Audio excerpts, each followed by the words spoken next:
आइए आज रासायनिक बल गतिकी टॉपिक से कुछ हेडिंगों को स्पष्ट करते हैं। इसमें पहले रासायनिक क्रिया की दर, रासायनिक अभिक्रिया की दर, दूसरा है रासायनिक अभिक्रिया के आधार पर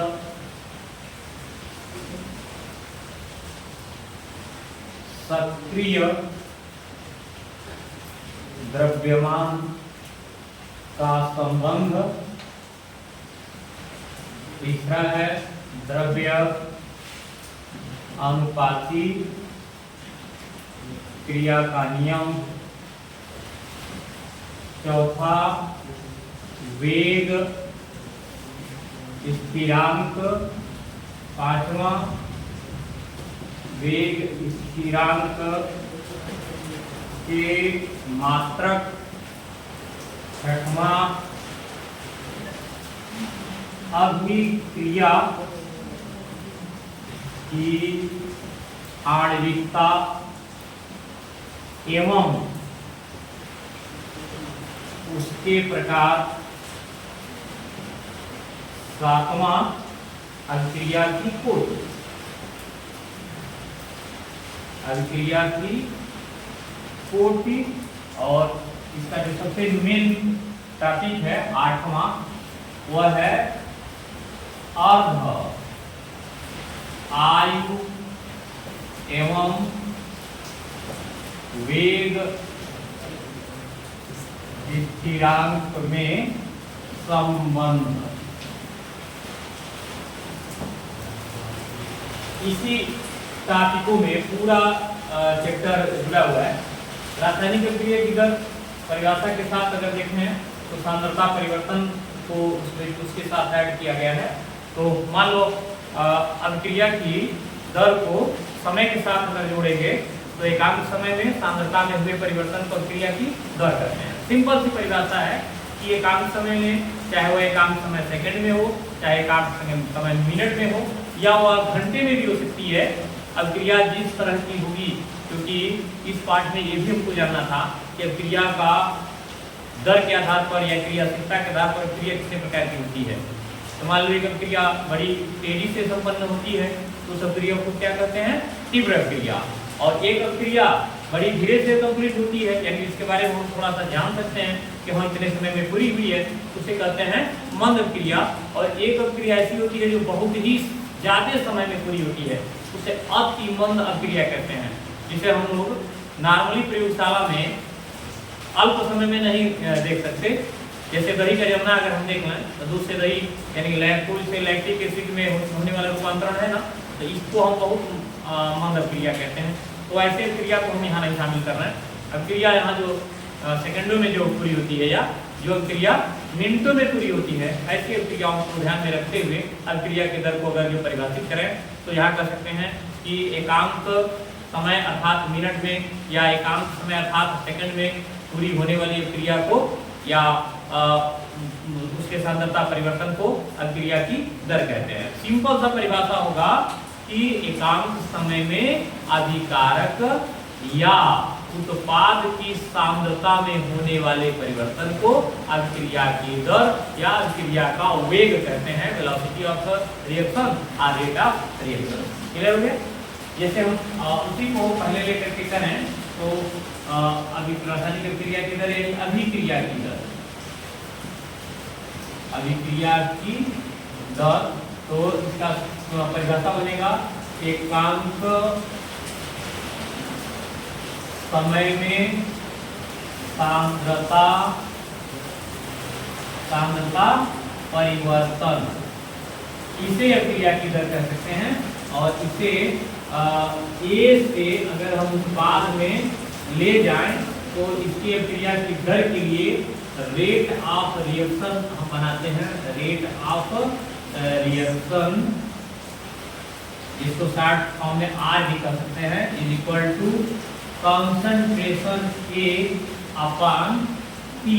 अगर हम इसको डिफरेंस में रखेंगे, इसको थोड़ा सा माइनस में लगा लेंगे, अगर इसकी मात्रा x मान लें तो उत्पाद बनेगा ही बनेगा कुछ, तो यहाँ हो जाएगा r is equal to dx upon differential time ले लेते हैं dt, क्योंकि d जो छोटा वाला लेते हैं ना वो बहुत अल्प समय में होने वाला परिवर्तन है, तो यह अल्प समय में तो अल्प मात्रा में परिवर्तित होगा, यानी थोड़ी सी मात्रा थोड़े समय में परिवर्तित होगी, तो उसको बड़े वाले अंतर से नहीं छोटे वाले अंतर से प्रदर्शित करते हैं, तो लिखा जाएगा r बराबर dx बटा dt।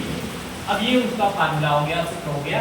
अब क्रिया की दर के आधार पर सक्रिय द्रव्यमान क्या है, तो लेते हैं सक्रिय द्रव्यमान, और सक्रिय द्रव्यमान को एक्टिव मास बोलते हैं,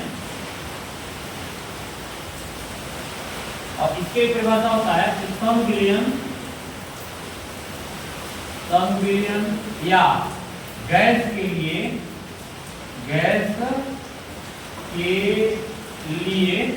मोलर सांद्रता क्या कहलाता है, सक्रिय द्रव्यमान कहलाता है। इसका सूत्र बनाएंगे तो हो जाएगा सक्रिय द्रव्यमान बराबर, यहाँ पदार्थ के मोलों की संख्या,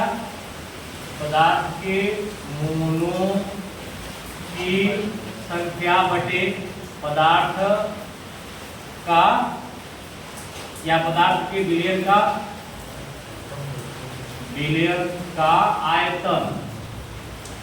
आयतन, यानी यहाँ अगर हम n अपान g करना तभी काम कर जाएगा, लेकिन यहाँ यूज होता है सिर्फ तन विलयन के लिए, सांद्र के लिए नहीं। सांद्र विलयन के लिए उसे मोलारता ही कहेंगे, लेकिन तन विलयन के लिए उसे सक्रिय द्रव्यमान कह सकते हैं। और जब सक्रिय द्रव्यमान ज्ञात हो जाएगा तब द्रव्यानुपाती क्रिया का नियम लगा सकते हैं, द्रव्यानुपाती क्रिया का नियम, द्रव्यानुपाती क्रिया का नियम, इसको हम लोग बताए होंगे गुल्डबर्ग और बागे द्वारा इसे खोजा गया था। तो द्रव्यानुपाती क्रिया नियम कहता क्या है, बहुत सिंपल सी परिभाषा उसको दे सकते हो, कैसे देना होगा कि यहाँ क्रिया की दर हमने कहीं देखा ही है, क्रिया दर हम लोग को मिल गया, तो क्रिया की दर अभिकारक की मोलर सांद्रता के अनुक्रमानुपाती होता है, यानी अभिकारक के सक्रिय द्रव्यमान के अनुक्रमानुपाती होता है। ये भी कह सकते हैं क्या अनुक्रमानुपाती होता है, अभिक्रिया की दर। सिंपल है नहीं है, अभिक्रिया की दर अभिकारक के मोलर सांद्रता के अनुक्रमानुपाती होता है, सिंपल है ना। इसके बाद अब क्या है, तो जब अभिकारक की संख्या बढ़ेगी तो परिभाषा भी थोड़ा बदलेगा, वहां बनेगा कि अभिक्रिया की दर अभिकारकों के मोलर सांद्रताओं के गुणनफल के अनुक्रमानुपाती होता है, क्योंकि जब एक था तो गुणनफल नहीं लेना पड़ा, लेकिन जब एक से अधिक अभिकारक लेंगे तो उस समय उसके गुणनफल तो लेने पड़ेंगे, क्योंकि अगर हम अभिक्रिया करा रहे हैं, सपोज एग्जाम में हम सीधे कर रहे हैं कि अभिक्रिया की दर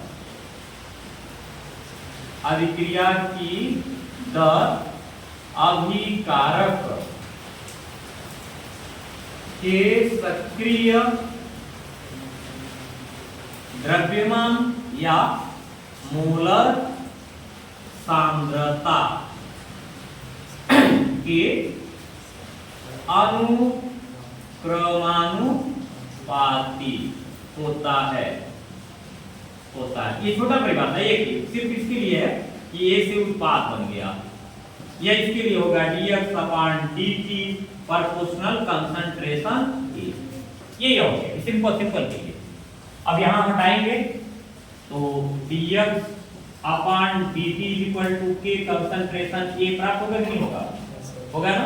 तो एक तरह से यहां देखें तो k मिल गया वेग स्थिरांक, ये हो गया वेग स्थिरांक जो हम खोज रहे थे वो प्राप्त भी हो गया स्थिरांक, और उसके बाद ये जो कंसंट्रेशन में दिखा रहे हैं वो अभिकारक की मोलर सांद्रता हो गई, ये के लिए हुआ। अगर इससे ज्यादा पे हम आएंगे तो उसके लिए हो जाएगा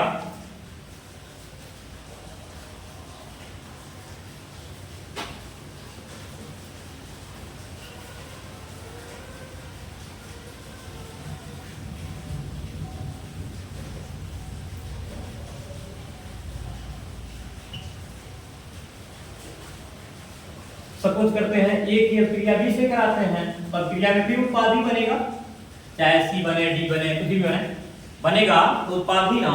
तो ए से बी की क्रिया करा करके उत्पाद प्राप्त कर लिए। यहाँ पर अगर हम dx/dt लगाते हैं यानी रेट ऑफ रिएक्शन द्रव्य अनुपाती क्रिया के नाम से जोड़ते हैं, तो प्रोपोर्शनल होगा concentration A into concentration B, अर्थात dx/dt is equal to K concentration A into concentration B। और याद होगा इसको हमने क्या कहा था, वेग समीकरण, याद आ रहा है? बोले थे ना कि इस तरह का समीकरण जब हम लोग प्राप्त कर लेंगे, चाहे ए के लिए, चाहे बी के लिए, चाहे बीसी के लिए, किसी के लिए, तो जो हम लोग रेट ऑफ रिएक्शन का अभिकारक की सांद्रता से संबंध स्थापित करने वाला समीकरण जब लेंगे तो उसको कहेंगे वेग समीकरण। और इसको एक नियम भी बोले थे, रेट लॉ, याद आया? क्या बोले थे? अभिक्रिया नियम, वेग नियम बोले होंगे, वेग नियम। और इसे समीकरण को क्या बताए थे? क्या बताए थे? वेग समीकरण, वेग समीकरण, याद आया? और यहाँ पर जो के आ रहा है वो क्या है? वेग स्थिरांक, ठीक है ना? अब वेग स्थिरांक के आधार पर क्रिया की कोटि डिसाइड तो हो ही जाएगी। अब क्रिया की कोटि के लिए एक फार्मूला यहाँ देते हैं, अभिक्रिया की कोटि, यहाँ बोलते हैं सांद्रता पदों की संख्या जितनी होगी उसे अभिक्रिया की कोटि कहते हैं। जैसे यहाँ पे हमने लिया ना कि dx/dt equal to K concentration A into concentration B, तो अभिक्रिया की कोटि बनेगी यहाँ, अभिक्रिया की कोटि इज इक्वल टू, यहाँ पर अगर हम n और यहाँ पर यदि m घात ले ना सांद्रता व्यक्त करने वाला, तो n प्लस m अभिक्रिया की कोटि हो जाएगी। क्लियर हो गया ना? इस आधार पर क्रिया की संख्या को अगर देखें यानी क्रिया का प्रकार देख लें तो कितना बनेगा? कई प्रकार बनेंगे, उनका नाम हम यहाँ ले रहे हैं।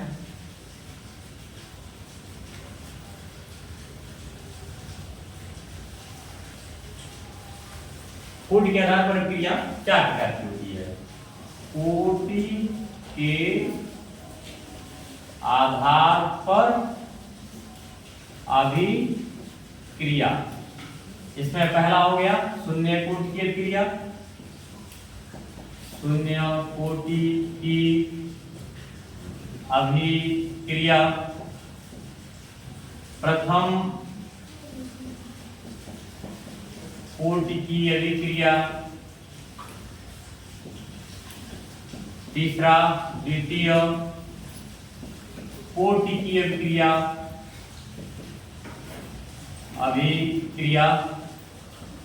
चौथा हो गया तृतीय कोटि की अभिक्रिया, पांचवा चतुर्थ कोटि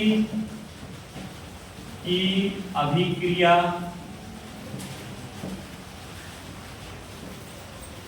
छठवां बहुकोटीय या बहुकोटीय अभिक्रिया, और कुछ क्रियाएं हैं जिसको आंशिक कोटि अभिक्रिया यह भी कहते हैं।